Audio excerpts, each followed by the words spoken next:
पाकिस्तान की टीम को या पाकिस्तान क्रिकेट बोर्ड को या पाकिस्तान के खिलाड़ियों को जो बड़ी टीमें हैं वो इतनी संजीदा नहीं लेंगी जो हालात हमारे हो चुके हैं? मुझे यूँ लग रहा है हाफिज़ इमरान साहब कि हमारा ये 2025 में अब इसका माहौल देख रहे हैं ना, हमने इसके लिए तैयारी नहीं की हुई थी। We are not fit for that. वो जो लक्ष्मी है उसको देख देख के ये बरंगेख्ता हुए हैं, ये समझते हैं तू नहीं और सही और नहीं और सही। ये जो लड़के वहाँ पे गए हुए हैं, मुझे तो इनमें से अक्सर कुछ आवारा मनश भी लगते हैं जो कहते हैं चलो ट्रिप हो गया, विंडो खुल गई, उधर जाओ लीग खेलो, उधर पैसे डालेंगे।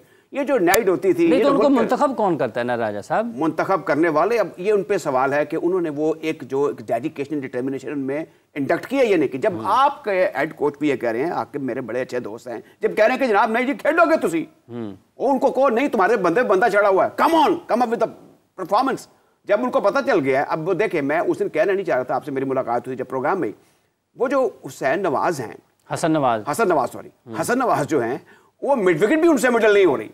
अच्छा, फिर उनका ये वाला हिस्सा है, ये वजन आगे डालते नहीं थे। मुझे पूरा पता था कि इनको इन्होंने यहाँ से पकड़ना है और पॉइंट पे इनका कैच हो जाना है। वो बड़ा एक तर्न वाला है। देखे उनके पास जो डेडिकेटेड किस्म का वीडियो एनालिस्ट है ना, वो हर पैर उसके पास जाके एक इन्फॉर्मेशन ले सकता है। अब आपके साथ भी वीडियो एनालिस्ट गया हुआ, आज जिस तरीके से हारिस रऊफ साहब बाउंड्री लाइन के अंदर खड़े हुए जितनी बातें बनाते हैं, ये मुझे 30 साल पहले भी फॉरेन कोच ने बताया था कि जब आप हिट लग गए तो यू कैन गो ईजी, 2-3 कदम पीछे चले जाए, आगे आना आसान होता है। उसके बाद उन्होंने मौसूफ ने कैच ड्रॉप किया, छक्का भी करा, फिर पीछे देखते कि अच्छा ये 3-4-5 फुट में अंदर खड़ा हुआ था, कोई बात नहीं, क्योंकि पूछने वाला कोई नहीं है, क्योंकि उनके ऊपर कोई प्रेशर नहीं है। उनको पता है कि मेरी पोजीशन जो है ना वो मुस्तकिल। दूसरा, आपने इंडिया की बात की ना, अब ये सारे दुनिया जहान के गम मैं बार बार कहता हूँ क्रिकेट बोर्ड ने अपने जिम्मे लिए। आप पंजाब क्रिकेट एसोसिएशन, आप महाराष्ट्र में चले जाएं, आप जहां जहां एसोसिएशन हैं वो तगड़ी डेमोक्रेटिकली इलेक्टेड हैं, और अगर उनको बीसीसीआई कहे कि हम वहां पे डॉग लगाएंगे, वो कहे खबरदार, हम तुम्हें ऐसा मजा चखाएंगे, हम तुमसे ज्यादा डेमोक्रेटिकली इलेक्टेड हैं, और सारा पैसा वहां डिस्ट्रीब्यूट होता है। हमारे जो बोर्ड के लोग कह रहे हैं ना कि हमारे पास 3 अरब रुपए हैं, we are the third richest, ये सारा ढोंग है, ये पैसे उनके हैं जिन्होंने कन्वर्ट अपने ऊपर कर लिए हुए। अब मैं ये भी नहीं कह रहा कि इनकी आपस में लड़ाई शुरू हो जाए, कुछ ऐसा सिलसिला शुरू हो जाए। जब तक आपके यूनिट जो हैं वो अपना काम नहीं करेंगे, आप टैलेंट हंट शुरू कर देंगे। अब टैलेंट हंट का ऐलान हो गया। अब इसके बाद क्या हुआ है कि आपके सिलेक्टर क्रिकेट बोर्ड के जाके रीजन की टीमें सेलेक्ट करते हैं। भैया आपका काम नहीं है, उनको अलाउ करें, उनको डेवल्यूट करें, और आप जब तक ये क्रिकेट को फैलाएंगे नहीं, उनको कहेंगे अपने अपने हिस्से का काम ना करो, आप कैसे लाखों करोड़ों लोगों को मैनेज कर सकते हैं? राजा साहब, आपने हसन नवाज का तो जिक्र किया, लेकिन कप्तान की तो परफॉर्मेंसेस बड़ी अच्छी रही हैं, बैसियत बल्लेबाज तो उन्होंने बड़े रन्स किए हैं। ये आपने दुरुस्त कहा, मैंने इनको देखा था पहली मरतबा तो मेरा इनका बारे में अच्छा इंप्रेशन था, लेकिन अब वो क्या है, इनको एक टीम दे दी गई है। ये कोई हुक्म बरदार किस्म के कप्तान है, शरीफ इंसान है, अच्छी परफॉर्मेंस भी दे रहे हैं, लेकिन अगर वो जो कप्तान हम एक्सपेक्ट करते हैं वो कहेगा जी ये मेरे साथ बैठ के टीम बनाए ना, मुझे ये चाहिए ये नहीं चाहिए, होना यही चाहिए कि इसको साथ बैठाया जाए, इनकी राय ली जाए, और जो चेयरमैन ऑफ सेलेक्टर है वो अनाउंस होना चाहिए। वो बोर्ड अनाउंस ट्रेडिशनली करता रहा, वो चेयरमैन ऑफ सेलेक्टर भी अनाउंस नहीं किया। अब उसमें भी पता नहीं कौन बीच में दीदा या ना दीदा किस्म के हाथ हैं जो उसके अंदर को टीम के अंदर को किसी को डालते हैं किसी को निकालते हैं, ये भी समझ में नहीं आती।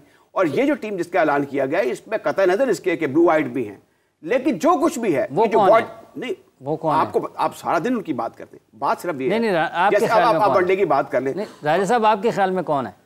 देखिए वो चहीते कौन है? अब देखें ना, अब शादाब के ऊपर उंगलियां उठ रही हैं। नूर नजर कौन है? वो अब उनका देखा, उनका भी कॉन्फ्लिक्ट ऑफ इंटरेस्ट की बात हो गई है। हाँ। और वैसे उनकी कोई जस्टिफिकेशन टीम में नहीं बनती। आई एम टेलिंग यू, वो जिस किस्म की बॉलिंग करते हैं, अब उनको एक कर दिया गया, फिर अब पहुंच जाएंगे वहां पर बड़ी जल्दी। राणा साहब भी, फहीम राणा साहब भी, फहीम अशरफ जो है, उनके बारे में भी है कि अच्छा उनकी परफॉर्मेंस देख लेना आप। अच्छा ये चीजें सारी अपनी जगह है। मैं तो ये करूँ कि आपकी deliverance that very day that very moment, अब वो देख ले आज हुआ। लेकिन राजा साहब, एक और सवाल यह है कि क्या किसी को कोई एहसास है कि पाकिस्तान की क्रिकेट के साथ हो क्या रहा है? ये बड़ी जबरदस्त वो हल्के जो अहमियत रखते हैं, वो राहदारियां जो बासर हैं, जिनकी सोच अगर ये हो कि पाकिस्तान की क्रिकेट का कुछ ख़राब हो रही है, तो वहाँ पर तो मेरा ख्याल है ये आप इसमें एक और एस्पेक्ट है। अच्छा, इसमें अब हर शख्स को अपने तौर पर देखे ना, there is no person like Ijaz Butt in Lahore. Karachi में भी कोई वो मुनीर हुसैन या वो साहब आवाज़ बुलंद करते थे, अब वो सारे यहाँ पर भी मरहूम अब्दुल कादिर बहुत आवाज़ बुलंद करते थे। अब देखें, वैसे अगर अब्दुल कादिर आज होते तो उनका भी सन इन लॉ खेल रहा होता। हाँ। लेकिन अब ये भी तो है ना, लेकिन नहीं, वो ऐसे नहीं थे, वो तो उन्होंने अपने बेटे को निकाह। वो एक स्टोरी है। हाँ। बात ये है कि अब सारी सूरत हाल ऐसी है कि हर शख्स जिसको अपना किरदार अदा करना चाहिए था ना, वो कॉम्प्रोमाइजिंग पोजीशन में आ गया। क्योंकि जो एक और इशू है कि जैसे हमारा देखिए नेशनल मूड है ना, वैसे क्रिकेट पर भी उसके असरात शेडो पड़ा है। ठीक है, वो जो एक हक और सच की बात करने वाला अगर कोई, अव्वल तो है ही कोई नहीं, अगर कोई है फिर उसके साथ आपको पता है क्या कुछ होता है। और क्रिकेट में भी ये चीज़ें चल रही हैं, कुछ हादसात कुछ वाक़यात आपको भी पता है, आप उनके जानने वाले भी हैं। उन्होंने किसी ने आवाज़ बुलंद की तो उनको हमेशा हमेशा के लिए कहा जी आप तो किसको, आपको पता है आप उनको प्रोग्राम में बुलाते रहे, आप सब छोड़ लें। नहीं कौन रहा है, मैं क्यों कौन है ना रहा है? नहीं, आप नुमान भट्ट की बात कर लेना, जब क्वेटा में इजलास हुआ था। अच्छा, मैं नहीं कहता उन्होंने सही किया या गलत किया, उन्होंने आवाज़ बुलंद अपने तौर पर की। उनको समझाया जा सकता कि आप ऐसा मत करें, लेकिन उन पे उनको पाबंद कर दिया गया कि आप दोबारा क्रिकेट उनकी पाबंदी खत्म हुई, उनका इलेक्शन ही नहीं हो रहा, 2 साल हो गए हैं। अब ये देखे ना, ये जो तगड़ी एसोसिएशन कम से कम मुल्तान, फैसलाबाद, लाहौर, कराची और पिंडी, सियालकोट, ये अच्छा सियालकोट देखें अब तो खैर बाहर हो गई है। सियालकोट के कहां से बाहर शानदार ये T20 हाँ जी, लाहौर ने मैं उनको हराया। मेरा आई एम नॉट श्योर, लेकिन मेरे लगता है उन्होंने उनको ही हराया लाहौर ने सियालकोट। हाँ, वो बड़ा बहुत बड़ा, आपको पता है वो तो इंडिया भी टूर करने लगे थे जब हमारे ताल्लुकात ठीक थे। तो एक बड़ी तगड़ी एसोसिएशन थी। अब हर जगह बिगाड़ पैदा हो रहा है और ये इसको आप कंट्रोल नहीं कर सकेंगे अनलेस अनटिल आप, हमारे चेयरमैन साहब जो हैं वो बैठ कर, अखलास वाले हैं, उनकी नीयत पर मुझे शक नहीं, लेकिन अमल में जाहिर है कि उनको आगे किरदार का गाजी बनना पड़ेगा। मीटिंग्स कर रहे हैं वो, अब ये है कि थोड़ी सी तब्दीली लेकर आए। दूसरा मैं देखें, अब जैसे अभी जिक्र कर रहे थे अब्दुल रऊफ भी, मैं ब्यूरोक्रेट्स जो इनके खिलाफ नहीं हूँ, और ये पढ़े लिखे लोग होते हैं और पाकिस्तान के बेहतरीन दिमाग होते हैं।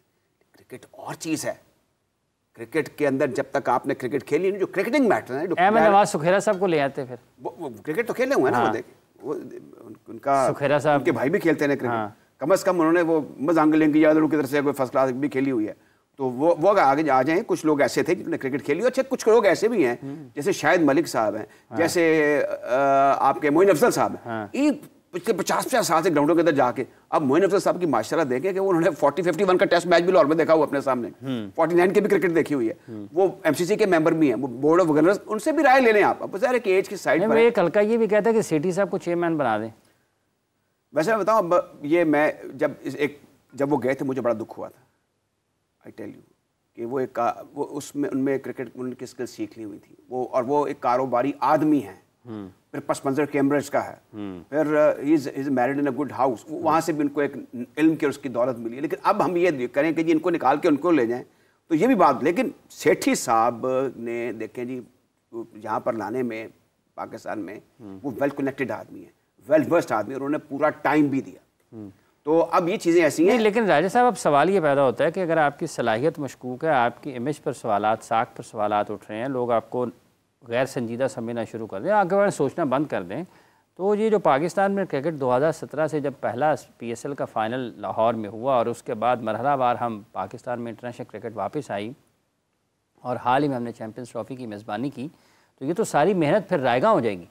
देखिए वैसे बावजूद इसके कि हमारे साथ हुआ क्या, 10 साल क्रिकेट नहीं हुई, बड़े बड़े हमें कचोके लगे हैं। अच्छा ये हाफिज़ साहब, ये मैं आते हुए सोच रहा था, देखिए रमज़ान है, हमने 52 और 54 में जब हमने 2 क्रिकेट में फतवात हासिल की, तो हमारे मुल्क में ईद से ज़्यादा खुशी मनाई गई थी। हम लुटे फुटे, हमारे वहाँ से महाजर आए थे, मेरिट पे टीम बनती थी ना जी, वो मेरिट, वो देखे कारदार जैसा एक पिलर था। आज अब देखें एक और चीज़ है, ये जो आज की बात, हर शाख में मिर्जॉकर बैठा हुआ, नहीं तो वो तो ये मिर्जॉकर इसका दौर। मुल्क बाबाए कौम है, कायदे आज़म, शायर मशरिक़ हैं, डॉक्टर अल्लामा मोहम्मद इकबाल, स्टेडियम कज़ाफ़ी साहब के नाम पे है, और 2 एंड जो हैं, एक अल्लामा इकबाल के नाम कर दिया है। यार वैसे इनको तो आप बात करते हैं हाफिज़ साहब, शुक्र है कि आपका कोई तहरीक पाकिस्तान से, नज़रिया पाकिस्तान से थोड़ा सा लिंक रहा है। ये देखें वैसे कितनी बर्बादी है कि 2 एंड, यानी उन्होंने तुसी 2 एंड देते हैं बड़े बंदियां नूं, स्टेडियम कैसे हो देना, VVIP स्टैंड कैसे हो देना, और एंड इज सब्जेक्टिव, बार बार इनको कर चुके हैं कि यार ये एंड जो होता है ना, उस जगह से मंसूब होता है, जैसे पीछे गोल्फ एंड है, ऐसे एंड मुका। अच्छा ये मशवरे कौन दे रहा है, ये मुझे समझ में नहीं आ रहा।